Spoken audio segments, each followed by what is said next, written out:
आज का दिन स्वास्थ्य सेवा के क्षेत्र में एक नई शुरुआत का प्रतीक है, जहां इंसानियत, सेवा और आधुनिक चिकित्सा एक साथ जुड़कर एक नई उम्मीद लेकर आई है। हम बात कर रहे हैं दया हॉस्पिटल एंड रिसर्च सेंटर के अत्याधुनिक आईसीयू कॉम्प्लेक्स के भव्य उद्घाटन की। दया हॉस्पिटल में आज 14 अप्रैल 2026 को दोपहर 2 बजे आईसीयू कॉम्प्लेक्स का शुभ उद्घाटन किया गया। इस खास अवसर पर मुख्य अतिथि के रूप में झारखंड राज्य अल्पसंख्यक आयोग के चेयरमैन श्री हिदायतुल्लाह खान उपस्थित रहे। इस नए आईसीयू कॉम्प्लेक्स के शुरू होने से अब गरीब मरीजों को और बेहतर, तेज और आधुनिक इलाज की सुविधा मिलेगी। हॉस्पिटल प्रबंधन का कहना है कि यह सुविधा अत्याधुनिक मशीनों और विशेषज्ञ डॉक्टरों की टीम के साथ तैयार की गई है, ताकि हर मरीज को समय पर सही इलाज मिल सके। दया हॉस्पिटल का यह कदम न सिर्फ एक नई सुविधा की शुरुआत है, बल्कि एक विश्वास भी है कि हर जिंदगी अनमोल है और इसकी देखभाल सबसे पहली जिम्मेदारी है।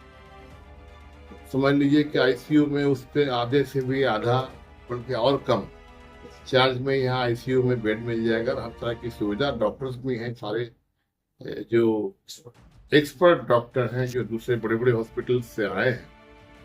तो मैं ये समझता हूँ, लेकिन मैं अपने तरफ से इनको एडवाइस दिया है मैंने कि डायलिसिस की बहुत ज़रूरत है, और अगर इसको हम लोग करें, और बहुत सारे इस तरह के फंड होते हैं, हमारे अपने ऐसे फंड होते हैं जो अगर उस फंड का इस्तेमाल करें लोग, और जिस फंड को हम लोग दूसरी जगह इस्तेमाल करते हैं,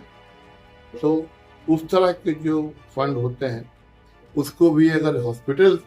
में दिया जाए और इस तरह के हॉस्पिटल में दिया जाए। आप देखिए कि जुगसराय में सेवा सदन हॉस्पिटल में 500 रुपये में डायलिसिस होता है। वो किसी सरकार के फंड से नहीं चल रहा है, वो उनकी अपनी कम्युनिटी के फंड से चल रहा है। हमारी कम्युनिटी के पास भी अल्लाह की तरफ से एक हुक्म है कि साल में आप अपने इनकम से 2.5% अपने एसेट से 2.5% निकालें। तो वो पैसा अगर इकट्ठा करके इस तरह के कामों में लगाया जाए तो हम समझ सकते हैं कि किसी तरह की मदद की जरूरत उस हॉस्पिटल को नहीं पड़ेगी जहां हमारा अपना फंड इस्तेमाल हो सके। तो मैं यही चाहूँगा कि आगे डायलिसिस भी यहाँ शुरू हो, और मैंने मुमताज साहब से कहा, मुमताज भाई से, कि इसमें अगर आप लोग कोई इस तरह की बात करेंगे कि पब्लिक और प्राइवेट और गवर्नमेंट एक जॉइंट वेंचर में भी किसी तरह की बात, और नहीं, प्राइवेट हॉस्पिटल में भी सरकार, हमारे माननीय मुख्यमंत्री हेमंत सोरेन जी की ये सरकार है, यहाँ पर तमाम प्राइवेट हॉस्पिटल्स में भी बहुत तरह की सुविधाएं दी गई हैं, बहुत तरह की मशीनरीज दी गई है। तो अगर इस तरह की बात आती है तो डायलिसिस की मशीन वगैरह, तो मैं भी लिखूंगा, मैं अपने तरफ से लिखूंगा, चूंकि ये अल्पसंख्यकों का इलाका है, खासतौर पे मुसलमानों का इलाका है, और मुझे इस काम के लिए माननीय हेमंत सोरेन जी ने रखा है, बनाया है, नॉमिनेट किया है